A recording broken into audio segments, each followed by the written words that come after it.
Émoi et consternation ici au siège du Manidem depuis l'annonce du décès d'Anissé Kane qui était jusque-là le président du Manidem. Le Manidem qui investit le professeur Maurice Kamto, malheureusement recalé à la dernière élection présidentielle. Le Manidem également qui était au centre de l'investiture de Issa Chiroma Bakari, candidat malheureux à l'élection présidentielle.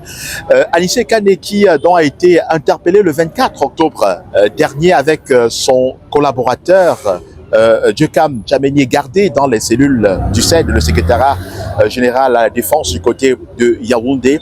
Et il faut dire que plusieurs informations circulaient justement venant de ses avocats qui annonçaient qu'il avait été privé de son appareil d'assistance respiratoire. On ne s'attendait pas donc à ce qu'il succombe malheureusement. C'est donc la tristesse, c'est la consternation ici au siège du Manidem où nous sommes rendus avec les confrères de la presse qui se sont déployés ici massivement, ainsi que les sympathisants, les militants également du Manidem, les membres de la famille également qui sont éprouvés par cette perte. C'est pour vous dire, mesdames, messieurs, qu'Anissé Kane était une personnalité politique importante pour le Cameroun. Il était au centre justement des dernières échéances électorales en ce qui concerne l'élection présidentielle.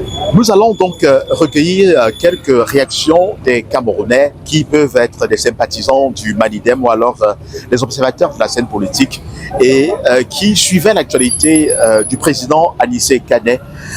Il s'exprime au micro d'Echo 237. Écoutons plutôt. Je dirais que c'est un événement triste que beaucoup de Camerounais ne s'attendaient pas. Moi, ce matin, j'ai été surpris dans une des chaînes concurrentes de la vôtre de voir en bande qui annonçait le décès de Anissé Kane. Je n'ai pas cru que franchement il était décédé. Je me suis dit c'est des fake news. Mais lorsque je me suis rendu au QG, j'ai vu l'entourement, j'ai regardé le visage de plusieurs personnes, j'ai vu qu'ils étaient attestés, j'ai compris qu'il y avait quelque chose. Et la police qui était aux alentours, une fois que je me suis rendu au QG, j'ai appris que Anissé Kane n'y était plus. Je pense que la scène politique, surtout de l'opposition, ils ont perdu quelqu'un de très fort. Et je demande à toute l'opposition, c'est un souhait, d'être unanime ensemble. Parce que ce décès ne concerne pas seulement la famille Anissé Kane, mais ça concerne tous les Camerounais. Parce que nous savons tous de quelle manière il a été pris. Et nous savons aussi le parcours et les informations qui nous venaient de temps en temps par rapport à son décès. Vraiment, tous les Camerounais sont touchés. Anissé Kane fait partie de ceux-là qui essaient d'apporter un peu d'espoir dans le cœur de beaucoup de Camerounais. Il n'est pas le seul bien vrai, il y a bien d'autres, donc je vais me taire, non. Mais il était celui-là qui était comme un pilier, qui maîtrisait les choses politiques et qui avait une longueur d'avance par rapport aux autres. Le décès d'Anissé Kane nous a tous mis émus. Nous sommes tous vraiment touchés au fond de nos cœurs. Et nous ne savons pas si nous pourrons encore avoir un leader comme Anissé Kane. Mais je pense quand même que les Camerounais sont témoins. Ils ont vécu la scène. Ils sont intelligents. Ils savent quoi faire. Et je pense que si Anissé Kane est mort, je dis qu'il y aura encore 10 000 Anissé Kane à la place de celui qui est parti. Donc l'opposition n'est pas affaiblie, mais au contraire, elle deviendrait encore plus forte pour pouvoir continuer sa mission qu'elle a toujours voulu, c'est de libérer le Cameroun. Parce que vraiment, si nous avons la démocratie dans ce pays, nous devons respecter la démocratie et les règles de la démocratie. Si nous avons la démocratie et nous ne pouvons pas nous exprimer, et on nous fait comprendre que nous avons une démocratie, je dirais tout simplement qu'on est une mascarade de démocratie. Il faut une démocratie sincère. Nous nous sommes pleins, le peuple est allé aux élections. On a vu le pourcentage. C'est là au moins c'est la frustration du peuple camerounais. Beaucoup de jeunes aujourd'hui ne sont pas dans le pays, pas parce qu'ils n'aiment pas le pays. Les conditions de vie sont difficiles. Accéder dans un poste d'emploi est encore plus difficile. Donc franchement, c'est autant de pleurs et de larmes que certains leaders des partis politiques acceptent de mettre les vies à prix de mort, comme Anissé Kane, pour sauver ces multitudes de jeunes qui sortent chaque jour pour aller en exil. Donc certains meurent même dans l'eau, d'autres n'arrivent même pas. Et vous voyez tout ça à la recherche du pain quotidien. Alors que nous avons tout dans ce pays. L'uranium, le boxing. Mais nous ne comprenons pas pourquoi nous ne parvenons pas à s'en sortir. Nous interpellons nos gouvernements de pouvoir gérer le pays dans la démocratie. Donc franchement, nous sommes abattus. J'ai coulé énormément de larmes ce matin. Et présentement, même dans cette interview où je suis interviewé, je ne suis pas à moi. Je ne trouve pas de mots justes pour pouvoir vous comprendre le remords que nous ressentons pour le départ de ce dernier qui est parti d'une manière tragique, d'une manière regrettable, d'une manière vraiment qui ne nous honore pas, compte tenu d'un pays comme le nôtre, qui avons une grande renommée dans le plan sportif et dans beaucoup de disciplines à l'extérieur. Donc franchement, je demande à toutes les partis d'opposition d'être solidaires et de pouvoir comprendre que le décès d'Anissé Ekané est un message fort pour tous les Camerounais. Et que s'ils savaient que Ekané Anissé est mort en détention, c'est que c'est une erreur très grave. Parce qu'en réalité, la politique c'est un jeu.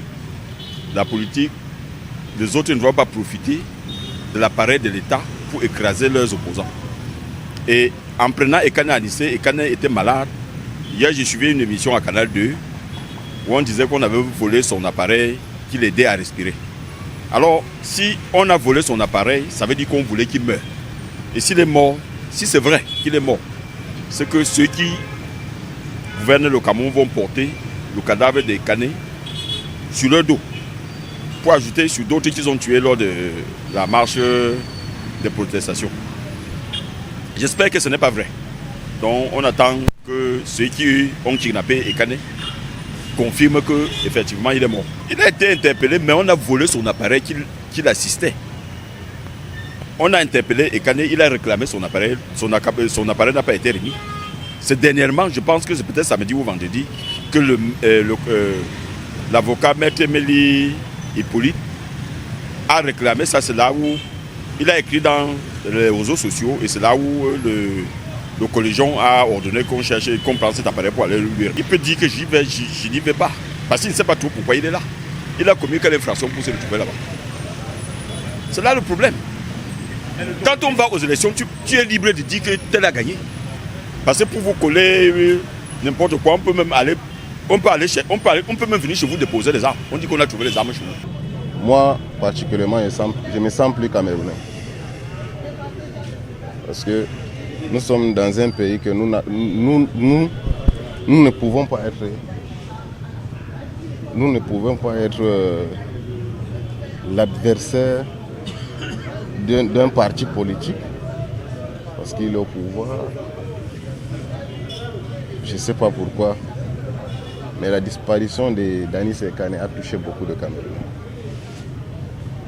Parce qu'Anissé Ekané n'est pas tout simplement l'incarnation de changement.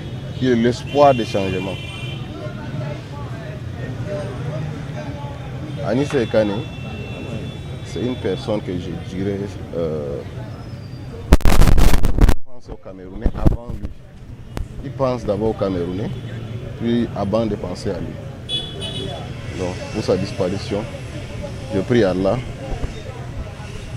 que nous, les autres aussi, parce que je ne sais pas quoi dire vraiment pour ça. C'est vraiment touchant. Je n'ai pas beaucoup de mots à dire sur ça. C'est vraiment touchant. La disparition d'Anissé Ekané est vraiment touchant. Ça a touché tout Camerounais conscient. On n'a rien dans ce pays, plus rien. On vit seulement. On attend le jour que Dieu va décider de nous prendre. Sinon, on vit seulement. On n'a rien dans ce pays. Plus rien. On a des gens qui se présentent dire aimer l'Afrique. Depuis qu'on a arrêté l'opposant Anissé Ekané, qui est sorti pour dire non, devait les libérer. Il n'a rien fait, libérer-les. Qui?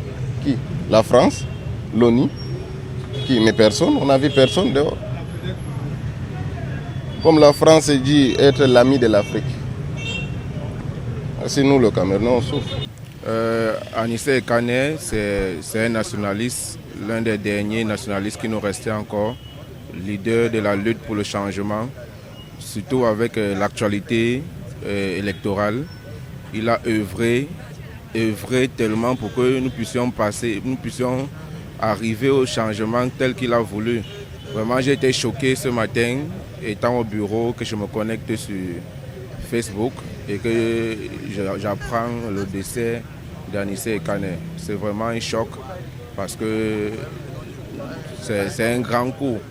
C'était une personnalité vraiment honorable et je pense que c'est surtout avec l'atmosphère politique actuelle que notre pays vit, c'est vraiment pas bon. C'est vraiment pas bon. C'est pas un bon signe et nous devons commémorer. Ça nous fait vraiment mal. Ça nous fait vraiment mal. Vraiment, on ne comprend pas comment notre État peut réagir ainsi. Déjà, vu les conditions dans lesquelles il est parti, ça nous laisse dans le choc. Ça nous laisse dans le choc. Et vraiment, c'est la raison pour laquelle nous sommes là. Nous sommes là comme ça déjà.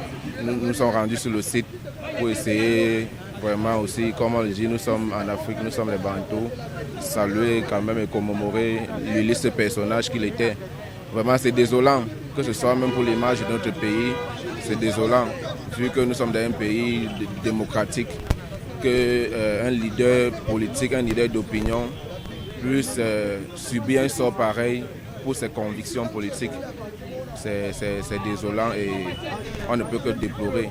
Anissé Ekane, dans sa révérence, après près de 60 années de vie politique, il a commencé au sein de l'UPC dans les années de Brest. Ensuite, il a intégré le Manidem qu'il a cofondé avec l'un de ses collaborateurs de l'UPC. Il faut dire que depuis 2025, à la veille de l'élection présidentielle, Anissé Ekane a été au centre des multiples réformes, notamment à travers l'investiture du professeur Maurice Kamto comme candidat du Manidem. Ensuite, aux côtés de Jekam Tchameni, son compagnon de lutte, ils vont investir Issa Chiroma Bakary comme candidat de l'Union pour le changement en 2025. Et c'est à travers donc cette initiative qu'Issa Chiroma Bakary a pu faire une percée assez remarquable à cette élection présidentielle de 2025. Donc vous comprenez, mesdames, messieurs, c'est une figure importante.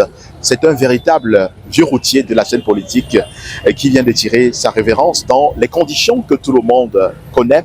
Maintenant, la question que les observateurs de la scène politique et même l'opinion se posent, quelle est l'image de la démocratie camerounaise actuellement lorsqu'on sait que le décès d'Anissé Ekane intervient à la suite de sa détention dans les cellules du CED. Je suis Thierry Kette, journaliste reporter d'Images pour le compte d'Ego 237 en direct donc du siège du Manidem.